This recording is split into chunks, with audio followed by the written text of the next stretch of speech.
Guys, please, let's stop saying that the man was arrested. This one is kidnapping. So we are no longer allowed to talk. People are suffering, and on top of that, you don't want them to talk or call out your corruption. The devil is a liar.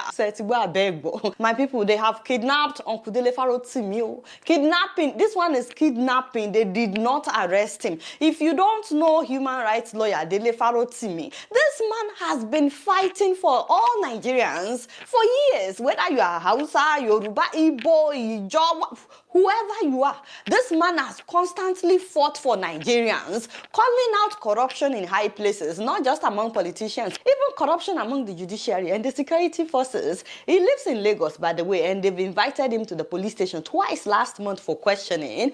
At first, they said that the chairman of UBA, Mr. Tony Elumelu, accused him of defamation, and he went with his lawyer to the police station, and they questioned him and released him after the questioning, telling him to come back on the 21st of November, only for policemen to start arresting people that are close to him, even his pastor friend, telling them to lure Uncle Dele to a church where they will now arrest him. Those ones say we cannot lure him anywhere. He's not running away. He was just at your station, only for the police to now show them a petition written by Chief Afe Babalola, senior advocate of Nigeria in Ekiti, for the police from Ekiti to lure Uncle Dele to church and arrest him. I said, Chief Afe Babalola.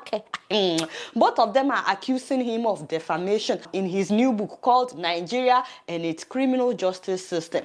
But if somebody defames you, maybe you will just sue them to court. You don't use the police to harass them or kidnap them. On the 21st of November, this man went back with his lawyer. They interrogated him again, and once again, they allowed him to leave. They did not arrest him in broad daylight. You see, when people want to do evil turns, after this second interrogation, they kept sending people that are close to him to invite him to places, trying to lure this man to where they could kidnap him. You see how evil this is? A man that came to your station twice, you did not arrest him. If they were not trying to kidnap this man, why were they trying to lure him to places? They even tried to use his domestic staff. It did not work. Don't forget that there was also an assassination attempt on his life in 2021, and he named 6 people that were behind it. One of them, a police officer, according to him. He reported this to the police and no investigation was done. So yesterday, he called some close friends. He said, wow,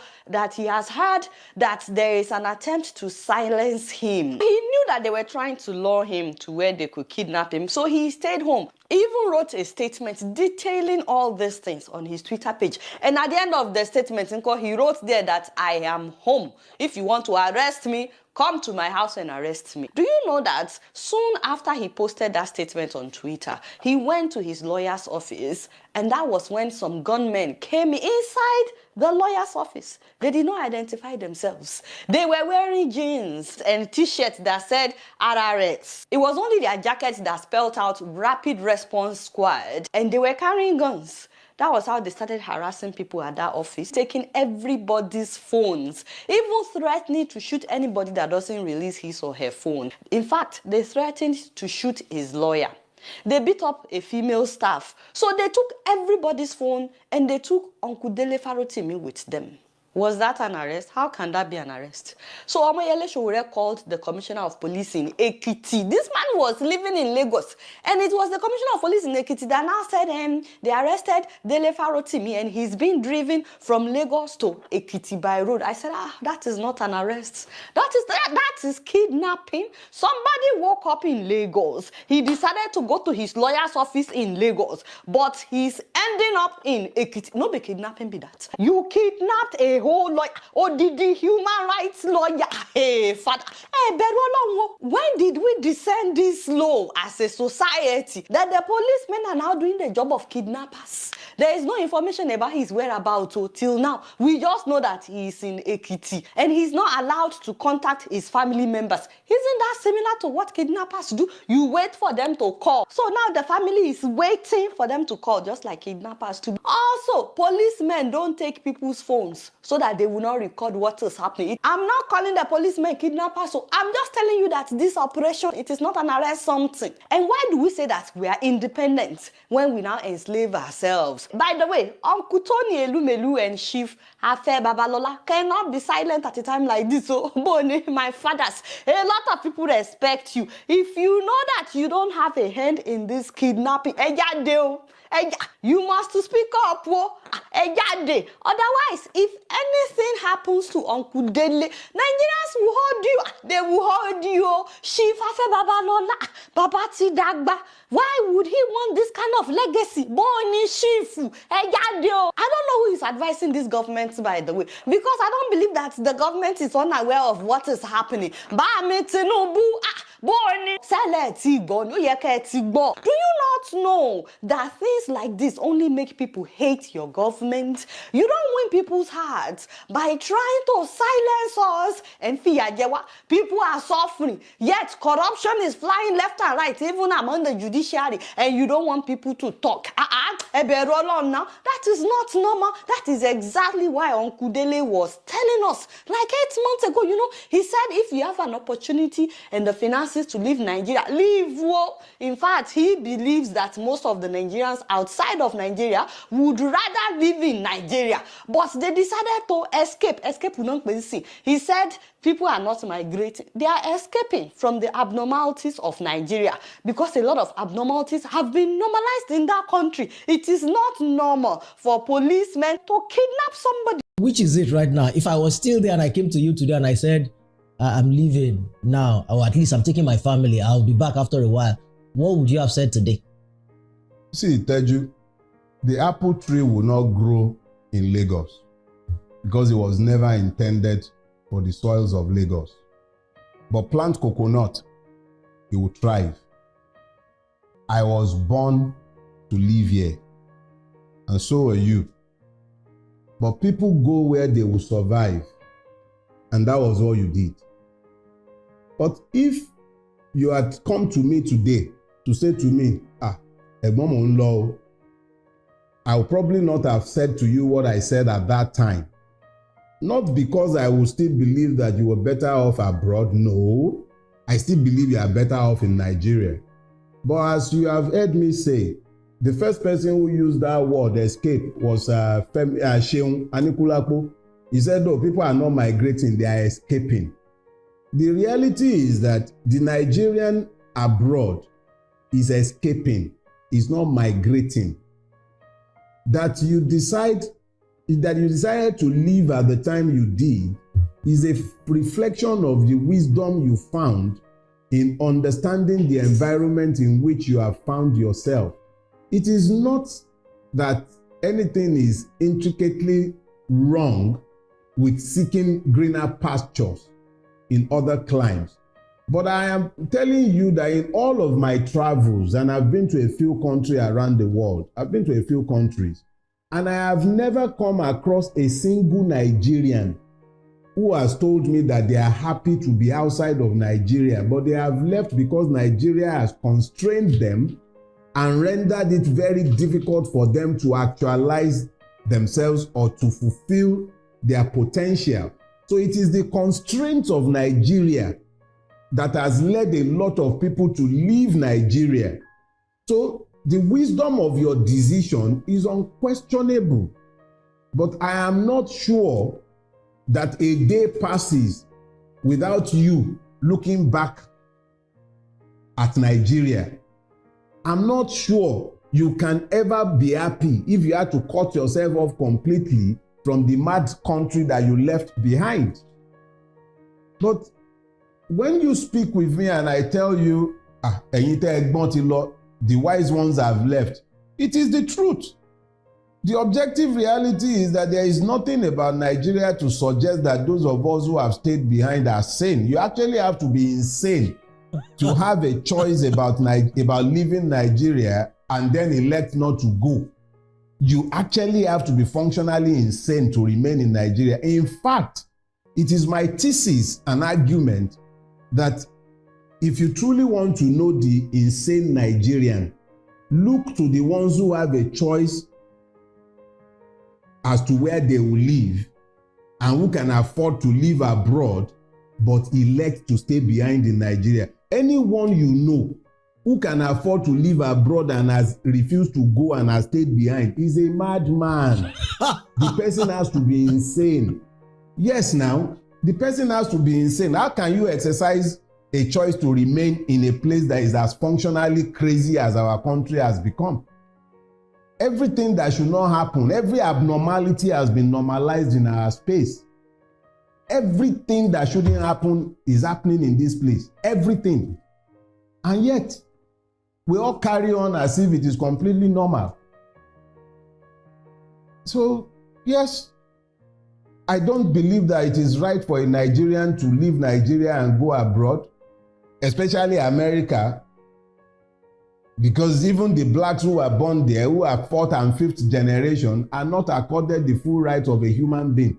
When the system can find its way to deal with them the way it is structured to deal with them, it still deals with them as though they are still enslaved. So as bad as he bad, the Nigerian soldier look at me too, I can shakara him. He doesn't know who my father is. If it comes down to that level, we can shakara each other. May God rest Pius Adesomi in his bosom. I read a piece that he wrote some years before he died, how he would have to drive all the way into the Canadian bush to go and hoot his horn. You know, he hadn't been hearing car horn, so he would drive into the forest to go and press his horn so that he can hear it, because it's too normal and sane in that place, and he's not used to the normalcy and sanity.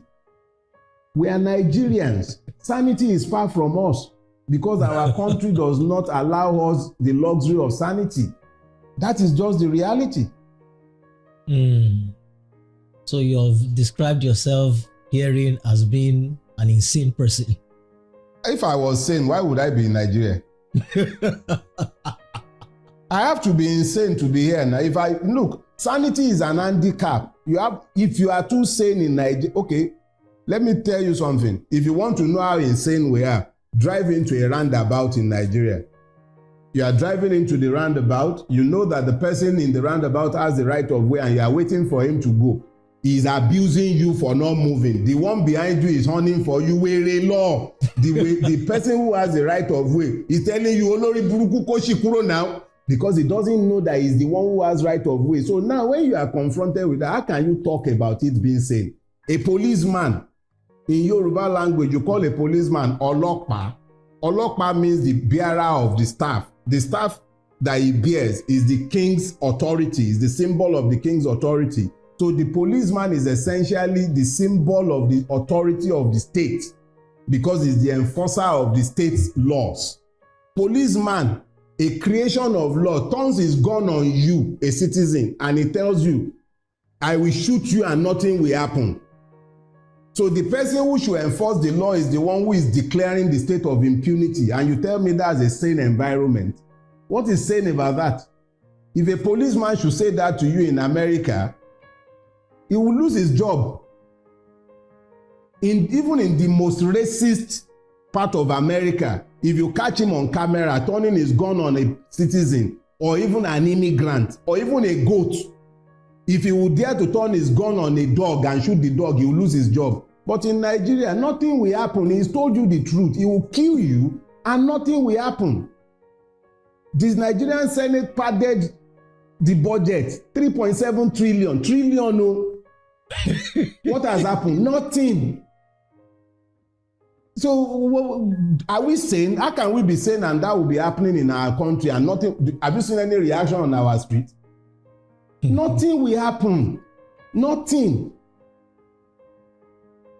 So we can lie to ourselves and pretend that everything is hunky-dory, but the reality is that nothing is sane or normal about our existence. Our objective reality speaks to madness. We can ignore it, we can pretend it's not the case, but that is the truth. A certain cross-dresser in this town was arrested for spraying money. There are numerous videos online where you find obas, politicians, governors, even presidents, ex-presidents spraying money. But of course, EFCC is not meant for the like of them. It is the lepers that the EFCC must find And of course, who is more leprous than the one who does not look like you? So we were all pressed into service in 18 Bobrisky to the point where we ignored that the law that was enforced against him is ignored in relation to others. Bobrisky, which is a paradox for Nigeria, the country we have all built, was now meant to go to jail. But of course, since the jail in Nigeria is meant for the poor and the weak, Bobrisky was able to assess the levels of injustice that is available to non-lepers. So he equalized with money.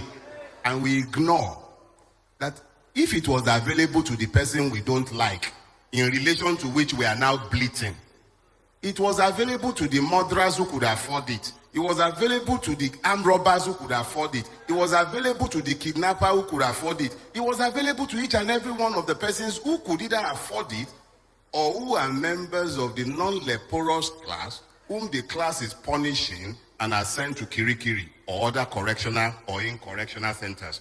The important thing that we all need to understand in this case is that there is a commonality to this affliction that we forget when we convince ourselves to embrace the hatred by which we have been divided. Sakpara Williams, that a lawyer lives for the direction of his people and for the advancement of the cause of his country. How far has the bar and the bench veered, of course, with regards to this? And do you see any beacon of hope in the horizon navigating out of this miasma? I think the second part of your question answered the first part of the question. Because if you are already talking about navigating back, it's because you have already considered that we are far lost. So insofar as it relates to where the bar and bench might be in relation to the administration of justice and delivering equity, both have failed woefully. They can't be farther from where they should be than they are. But when it comes to our capacity to navigate our way back to sanity, it's not beyond our capacity. We can't do it if we would admit to the first part, that we don't have justice right now and that injustice reigns supreme in our country. Thank you very much. Thank you.